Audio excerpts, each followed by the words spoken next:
it was at that moment that I was like, you know what? I got to stop listening to people older than me and start listening to people younger than me. Hello, and welcome to Art Restart, where we explore how artists are reinventing their fields and building a new landscape for the arts. I'm Rob Kramer, the founder and CEO of Kramer Leadership, whose mission is to advance leaders for the greater good. And I'm Pier Carlo, the producer and editor of this podcast, brought to you by the Keenan Institute for the Arts at the University of North Carolina School of the Arts. This week, we bring you our interview with renowned cartoonist and, as of last year, television producer Keith Knight. Keith is currently busy writing the second season of Woke, the hit show on Hulu that he co-created and co-produces. Woke follows a cartoonist named Keith Knight, who, after startling assault by a policeman, discovers that inanimate objects start speaking to him. In brutally funny ways, these objects, as well as Keith's human friends, open his eyes to the social realities his art has yet to address. Clearly, the show is semi-autobiographical, but there's no question that the real Keith Knight has been socially aware decades longer than his TV namesake. Since the early 1990s, he has been creating razor-witted comic strips that regularly tackle such issues as systemic racism and police brutality. His work, including the popular comic series The K Chronicles, Think, and The Nightlife, has been seen in media outlets all over the country. In 2007, he received a Harvey Kurtzman Award for The K Chronicles, and in 2010, he received an Inkpot Award for Career Achievement at the San Diego Comic-Con. And then in 2015, the NAACP honored him with a History Maker Award in recognition of the impact of his body of work. Keith spoke to us from his home near Chapel Hill, North Carolina. That's right. He lives in our backyard. We like that. It was a beautiful spring morning, so his windows were open, and I'm just warning you, you'll be hearing a very insistent backyard bird who clearly been dying to make his or her podcast debut. We welcome all input, right? Always. I started by asking Keith how he navigated the year 2020 professionally and personally.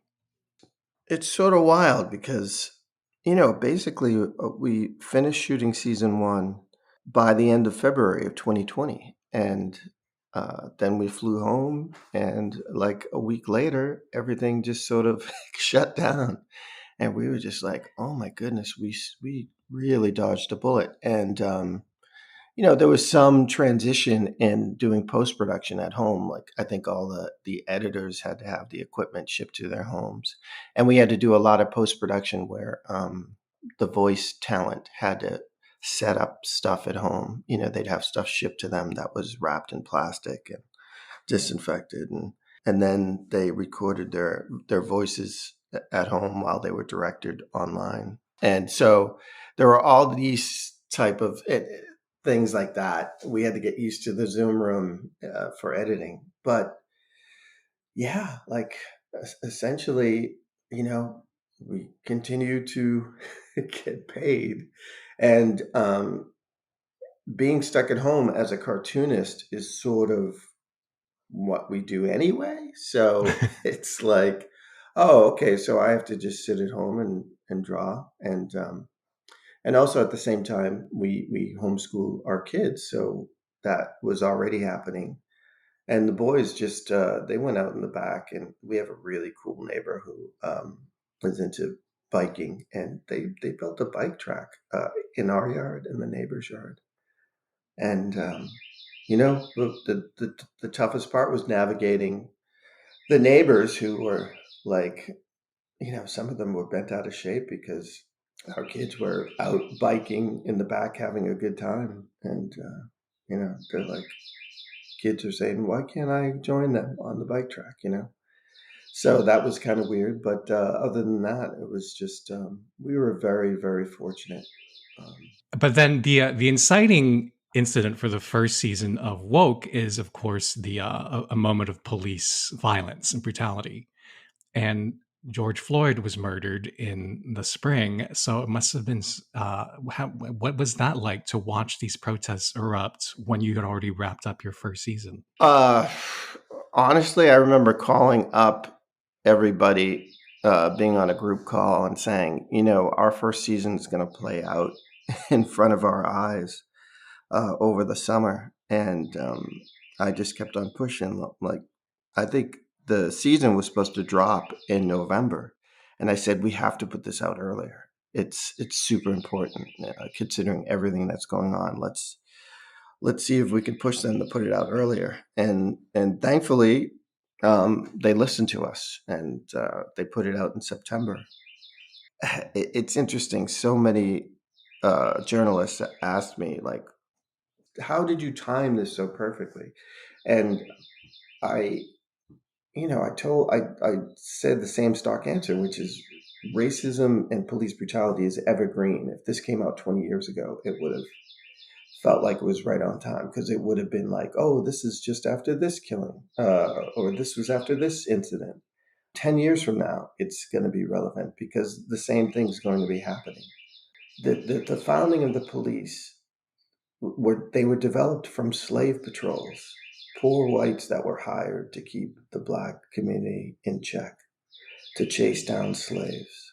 This is what the police department does today, and it has not changed.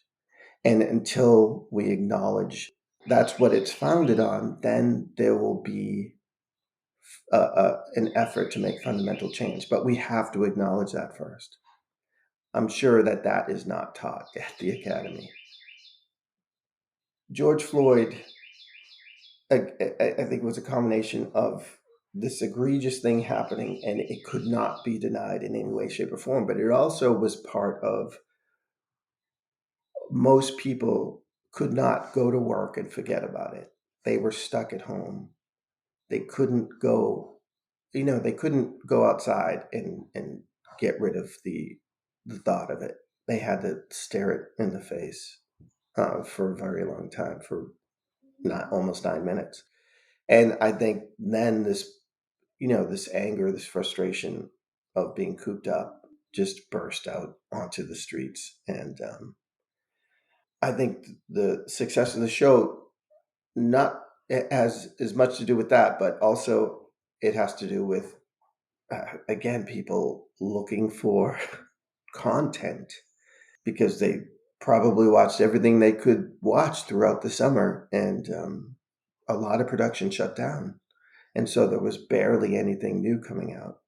And so we were just fortunate, with very unfortunate circumstances. In the timing of all that, it's clearly for our country, well, hopefully, but raising the awareness of the systemic changes that need to happen around racism and about, police behavior and lots of other things. And so, as an interesting point of timing for you, obviously, with the show, I'm curious if you kind of reflect back on your career as an artist. Have there been other moments or times where you can identify moments of systemic change, and kind of what was your experience of it, or how did it help or create barriers for you in the type of work you do as an artist? No, yeah, certainly so. I mean, I've been doing it long enough to see, like, I remember when I first started out, just when I sent out my comics to newspapers, I had to mail them to the newspapers. I had to make copies and mail them, and With a self-addressed stamp return envelope, probably, exactly, right? Yeah. exactly. And there were times where I had to do a lot of overnight stamps, overnight packages. So the internet was this amazing. Well, scanning and sending, yeah, was this amazing thing. So I would say Photoshop was a wonderful, great thing to sort of make everything easier with mistakes and fixing up your comics on the computer. But then the internet, sending it overnight, was this huge thing. But then, of course, the internet sort of destroyed the alt weekly industry. Well, destroyed the newspaper industry. And so I was lucky enough to catch the tail end of that. I would say I was part of the last wave of newspaper alt weekly newspaper cartoonists that flourished in the 90s. And being in San Francisco at the time, you saw the writing on the wall. So I knew then I had to sort of diversify how I made money. And so that's when I started developing my slideshows. So I started doing slideshow presentations. at colleges, at high schools, in the workplace. And I realized that, like, really, like, that was, to me, that was the perfect combination of, because I love performing. I don't like sitting by myself in a hole and drawing cartoons. That's why I draw. I draw a lot of my cartoons at cafes because I don't know, the energy of human beings sort of helps me write the comics. So doing those slideshows, I've been super fortunate to sort of. I've always done a lot of stuff on police brutality and race issues, but Can you describe a slideshow? So you would get booked to go to a college or essentially booked to do a lecture presentation. yeah, and I basically call it stand-up comedy with visuals. No one expects me to be funny, because especially with the subject matter. But I realized early on that I had to be funny, to otherwise it would be a big downer. I mean, my first few slideshows just were brutal. I would just show pictures of police brutality victims, and I was like, I remember saying halfway through, like, "Oh my god, this is a downer." How were you able to dance through that and make it work? You gotta make people laugh. You gotta set people up. And so I'd have a few to make people laugh, and then I'd punch them in the face, and then you tickle, tickle, punch, tickle, tickle, tickle, punch, punch, punch. Like, just balance that. And I'm doing a slideshow on Friday for the Civil Rights Museum in Atlanta, and that's another big transition, is what happens in the time of COVID. And I had always thought about developing a virtual slideshow, but I was forced to do it, and because of that, I've been able to do it for a lot of places that probably couldn't afford to bring me out to where they're at, but pay me enough to do the slideshow. But the very first slideshows I do multi-panel comics, and at first I would put the whole comic on a screen at the same time. And it was Dave Eggers, the writer, who's a friend of mine, who said to me, he said, you should break those panels up and play them, and that way you can time them when people are laughing. And I think that was a huge thing, because then you can control the pace. So when people are laughing, like, just, it's all about timing, and with the humor aspect. Right. And also, some people read faster than others. So people would start Totally. laughing before others, and people feel like they're left out. That's interesting. Totally, totally. And so that changed everything. And he actually took me on tour. We did this really cool tour called McSweeney's versus They Might Be Giants. And so a performer would do their thing, and then They Might Be Giants would play a song. It was like They Might Be Giants was the house band. And it was really fun. It was really fun. And I was playing like 1,000-seat. We were playing 1,000-seat theaters and stuff. So it was really trial by fire, like, just doing that. And then it just became easy to do, these whatever 1,000 or 500 people in an auditorium. You are the first cartoonist we've had on the podcast, which is exciting for us. But it also means we know very little about how that world works.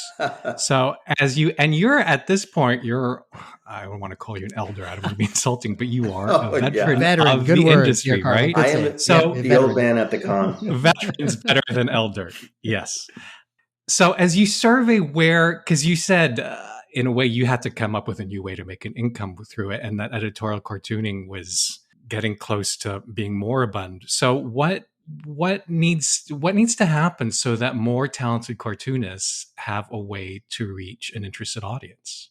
Well, the next big transition was when newspapers fell apart. Like, okay, so you just had to last long enough on the internet until the internet figured out how to make money. Like, what was the new income way to make money?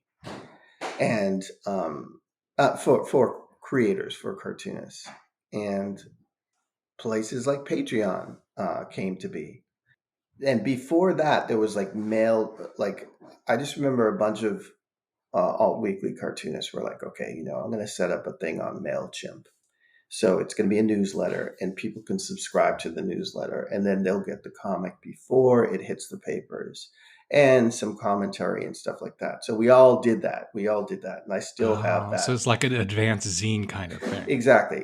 Right. So I put together this newsletter every few weeks that has, all the cartoons in it, but also commentary, where I'll be doing my slideshows, and where you can find them online, or interviews, and also some behind the scenes photos from Woke and different things like that.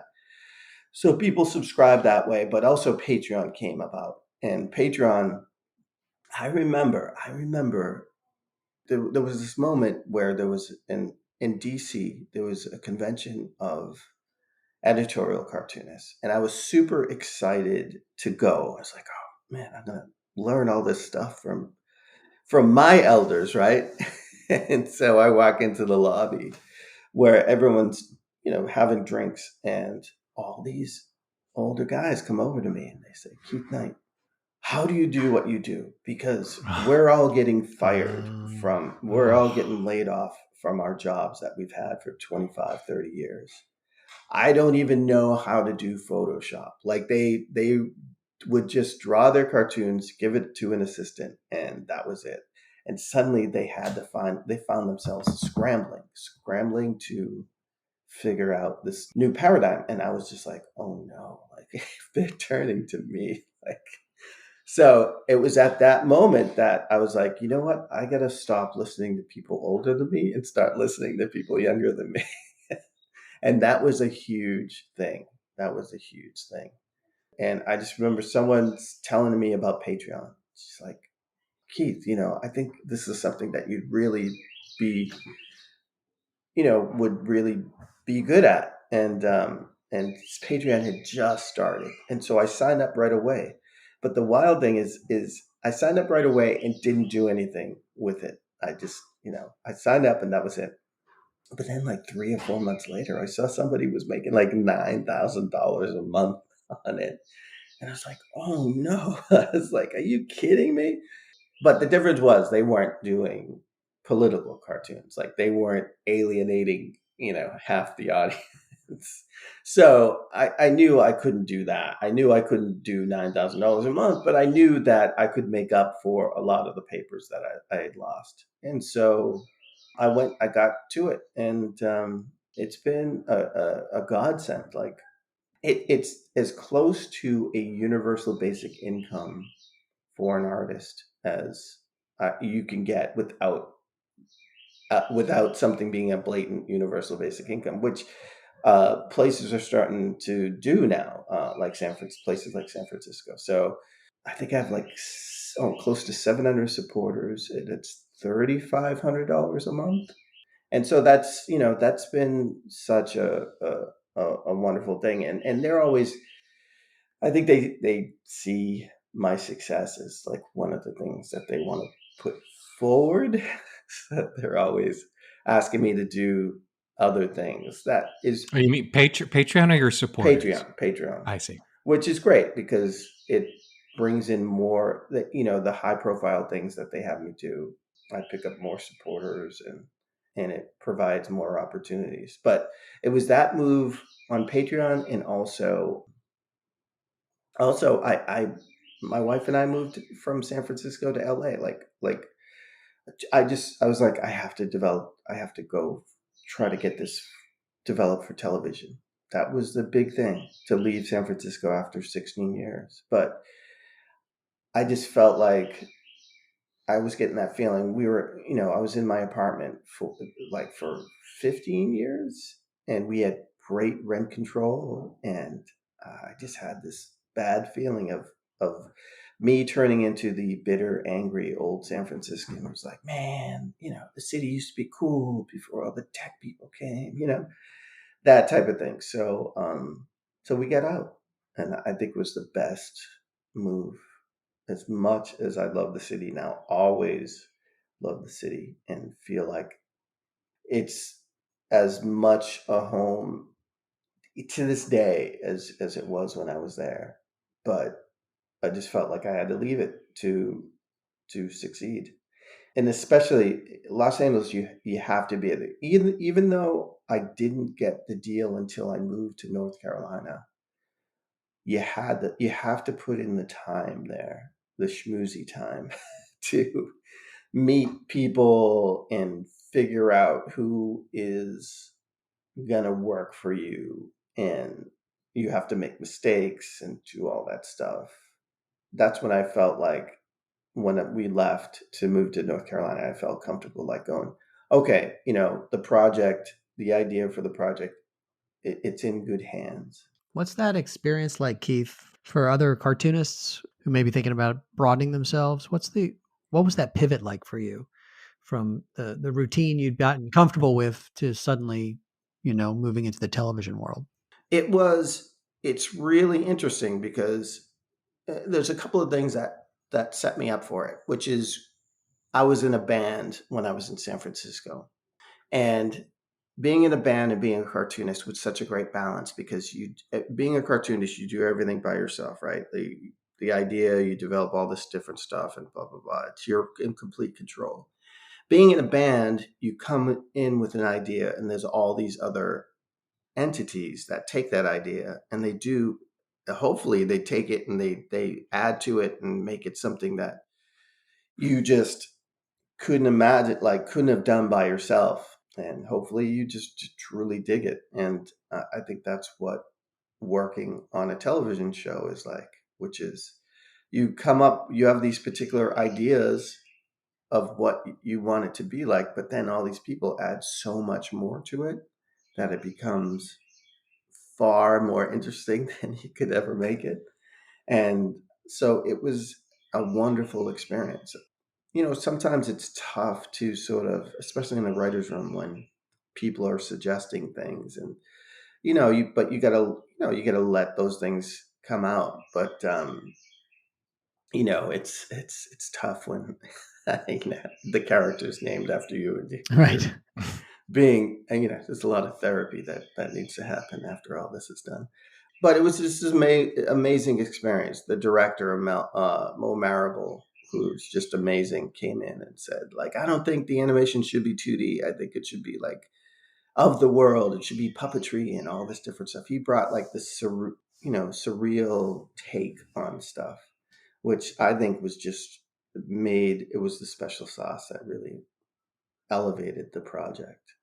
And then what the actors brought to it was amazing. And then the music, like I helped work on the music with the co-creator Marshall Todd, but we worked with Issa Rae's company called Radio, and they were just really great at, like, we really wanted to just have all types of music in it, and they were just great at what they brought to it. Stanley Clark did created music for it too. And I wanted to have a hand in a lot of the stuff. So I was, in the writer's room. I was on the sets. I did a lot of the artwork for the show and picked out costumes and picked locations and so just every aspect of it. I wanted to know all about it. My management was telling me, like, just learn how to do all of it, or observe it, because this is what you want to do. Is you want to produce this stuff. So it was just a wonderful experience. And my advice to cartoonists is hold on to the rights of your stuff. There was a big moment. This is another transitional moment. Is I had an early development deal with Nickelodeon, and my first publisher was saying, "Well, they have to come through me. They have to make a deal through me." Blah blah blah blah blah. And I was like, "Ooh!" And after that experience, I just went to them and said, like, I want the rights to my work back. And it was a lot of going back and forth and a lot of negotiation, and so I basically bought my rights back 20 years ago, and that Wow, way. because that's something that Keith in the series actually, at least in the first season, doesn't get to do. Yeah, and I think He loses control of his material. yeah, and I think that's going to bite him in his rear end at some point. So that's I think that's really the difference, is sort of the character is sort of the Charlie Brown of activism. So he's trying to do the right thing, but he's screwing up the whole way. And I think that's the thing that sort of makes him the character that the audience goes on the trip with. And so there'll be a lot more of that in season 2. He has guts.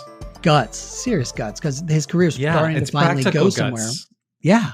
And then he takes off to the East Coast. Yeah, I mean his career has been going. It's just now he's reaching a much larger audience than I guess maybe he has. Yes. But it's guts. I mean, he's had guts in terms of the subject of his art, of course. He, unlike his counterpart in the TV series, he didn't, start his career by just doing easy, entertaining art. His art was always provocative. But what's amazing is that he's continued to provoke himself in how to manage his professional life, and has taken himself outside of his comfort zone to find new ways to get his work out there.